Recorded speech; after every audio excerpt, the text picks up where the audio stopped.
Good morning, and welcome back to Legends Rising. I'm Midas. I'm Mendez.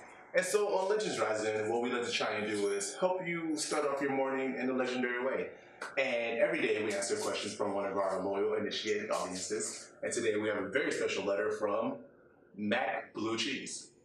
Mac Blue Cheese writes in and says, "Hey guys, I'm in love with someone. My imaginary friend. The only problem is she's put me in the friend zone. How can I make her understand my love and love me back?" So that's a weird way to put that.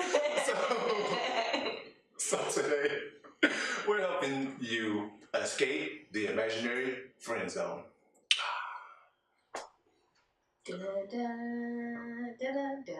Hey, I was looking for the remix. Turn my life better than original. Spaceships pulling up on Venus. See the young god in the physical. Fuck what they say, really, I'm a beast in all formats. Way over there, blind for the sun when you stare rare. Cause I'm looking for the remix. Welcome back. So we're trying to help Mac Blue Cheese and all of you other poor lonely souls out there who have someone that you really care for and they just don't seem to care for you back. And you went through so much effort to imagine them and put them together and give them life. And now they put you in the friend zone, the imaginary friend zone, which is even worse than the regular friend zone, right? So do you have any tips for how you can escape the imaginary friend zone? You could make an appointment with Dr. Richard Nygaard. Who's that? It's the psychologist from Parks and Rec. That would definitely help you accomplish something. For that matter, if you have an appointment with night guard, like yeah. Night guard or guard. That's not guard at all. I don't know what I was thinking. What is guard? I can't think of anything. Oh, like night. Hello, darkness, my old friend. I've come to meet you. Because Simon and Garfunkel. Create another friend. I mean, that's a good idea, but you can't just be out here like if you find the one, that's the one. You can't just go like, oh, they don't. The other friend is just made to make her jealous and make her realize that she does love you. Like, you are her everything. You are her person. Yeah, it's a good strategy. It's like a romantic comedy.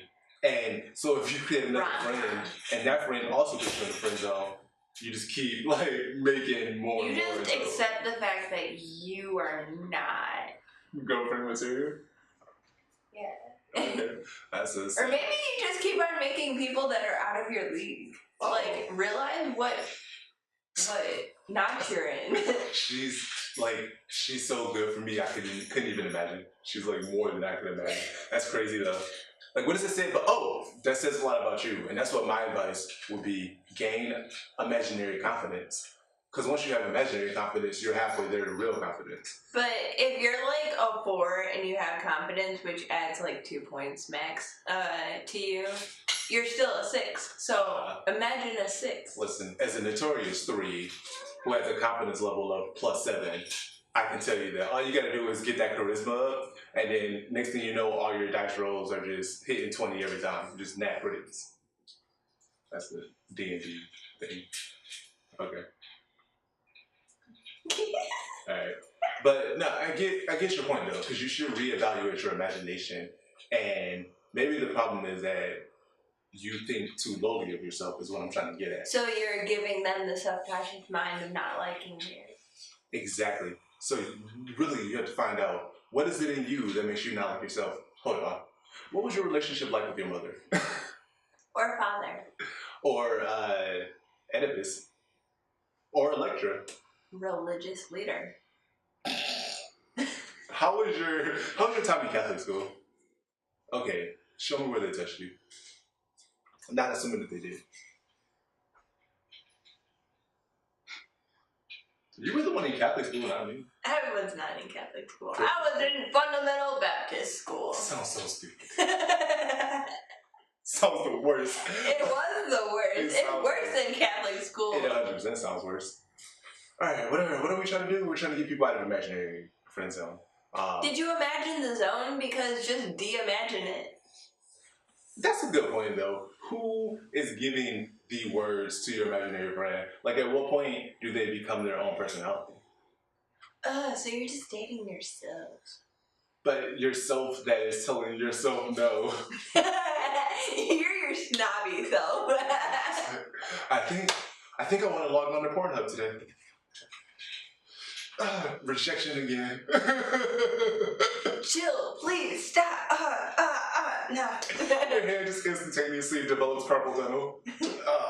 Forms a hand like, not today, Junior. Like Freakazoid, and you just, no, I'll pass. Maybe that's what happened with the Addams Family. You know the hand? Oh, you think somebody tried? I don't want to touch that thing. I'm out of here. That would be amazing. That's funny. Huh. Have you ever dated any of your imaginary friends? Yeah. Okay, so as someone who has experience in that world, what can you give as advice for, like, you know, begin that kind of conversation? Because a lot of times what guys do is they'll be in the friend zone because they just think they are, you know, they never, like, they don't have the confidence to take that next step. Sometimes you really are in the friend zone. Well, yeah, but I mean, but oftentimes they don't know for sure. They live on that uncertainty principle. If you have to ask yourself, you're probably in the friend zone. No, I mean, you're not dating her, so.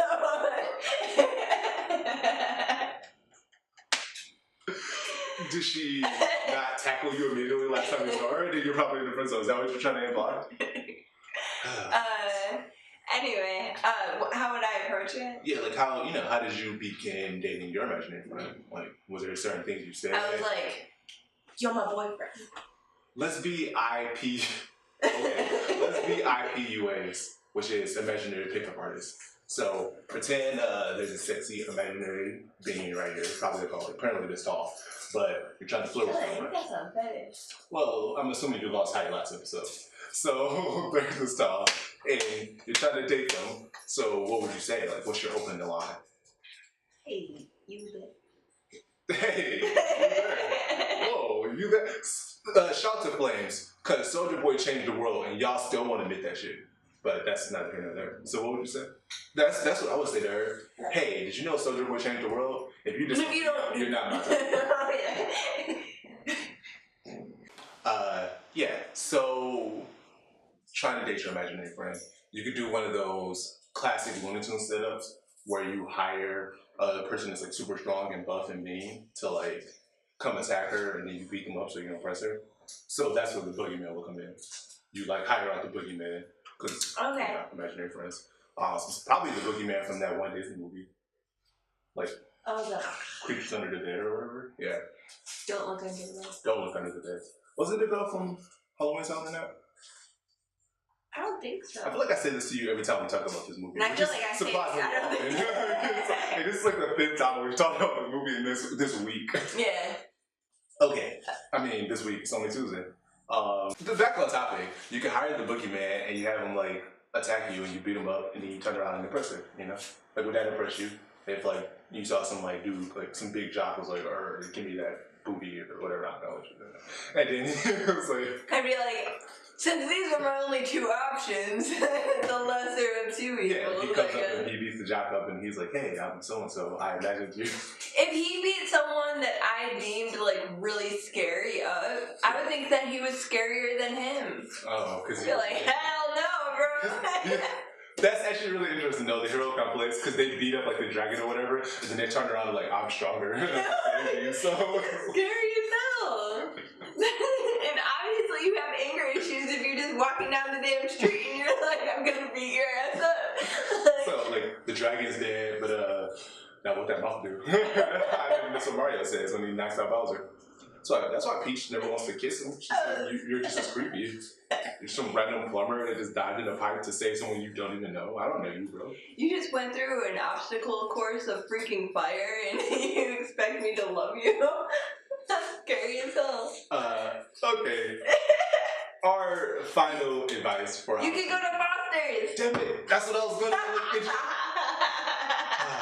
You can go to Foster's home for imaginary friends, which we are proud endorsers of. We've adopted a couple from there ourselves. Not as a couple, but the couple of imaginary friends. Yeah. But we also have a couple, and that's for the swinger nights. Not that, like, you know. Well, okay. Ladies, night. Oh, one night. Alright, they got it. Get Madam Foster to set you up Okay. because she knows everybody. Isn't Foster's technically an orphanage for imaginary friends? Yeah. Okay, so I just want this to be known that as we're taking you out with this, that's the equivalent to going to an orphanage and treating it as a dating site. Like, hey, like the most damaged people that you could find in society is like if you can't find someone in there. Hey, I didn't want to pay for Match.com, and I saw your ad saying that these orphans were really looking for a home, so I just thought I would stop by. Background check clears up. Here's my data profile from Tinder. I just printed that out, and I feel like we could just skip the whole filling out background reports because that tells you everything you need to know. I like sailing. I love dogs. This is a picture with me and my dogs. They say it's good advice to always put a picture with you and other girls to show other girls that you are worthy of them treating and spending time with you. So here's a picture of me and the girl I saw thought that you did that so story. you could like, so that she can put her face on the girl and be like, Really? Is that what you heard? that's what I do. I always... Photoshop. I always... Wait,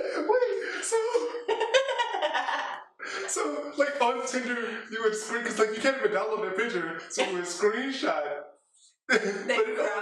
Like screenshot and crop, then go through the process of plugging up your phone. You have an iPhone, so plugging up your phone and dragging that photo onto the computer, then opening up Photoshop, then opening it up another one of your photos, and going through the whole process. It's already a file. Like I already I have a preset head, it's just my head. Floor, it's a PNG. It's a nice, pretty picture. Yes. And then you just put yourself in there. And really, you can do that if he doesn't have a picture of him and somebody else. Honestly, to be honest, you could just do it with any picture of him. Or you could go on Facebook, find him, get a really nice picture. This is why I'm alone forever. This is like you're in an imaginary friend zone. You try to like take a picture of your imaginary friend and then put yourself in it. And he's like, you gotta just take a picture with me. Okay, this has been Legends Rising. I've been Midas. I'm Mendez. And hopefully after this, you gain the imaginary confidence necessary to escape the imaginary friend zone and finally get into that imaginary end zone. You know what I mean? Just make sure you wear an imaginary condom because you don't want any little thoughts running around. Getting their thoughts because they're not full. Like, all right, they're just ideas. In the real world, we're just people with ideas. Just a bunch of light bulbs from you. Or just like gray matter because there's like blobs of thought. Oh. That's my favorite part of the brain. Gray matter? Mm-hmm. Isn't that the majority of it? Yeah. Oh. Alright, so we've been Legends Rising. Like or don't. I don't blame you either way, really. Subscribe and email us at mythoimedia@gmail.com with questions that you have for how you yourself could have a legendary morning. And if you're in the area, you can just stop by and say hello. You keep suggesting that. I don't want people to just stop. Like, hey, I saw you on Legends Rising. I have a question. I would love that. I'm How can I like get Mr. this? Rogers' Neighborhood with my personality. Like, come on in. You're the exact opposite. The door's unlocked. It's so funny because when you meet us in real life, it is literally the exact opposite. She will be huddling in a corner, like seething at you, and I'll be like, "Oh, hey, nice to meet you." I'm super nice on the inside.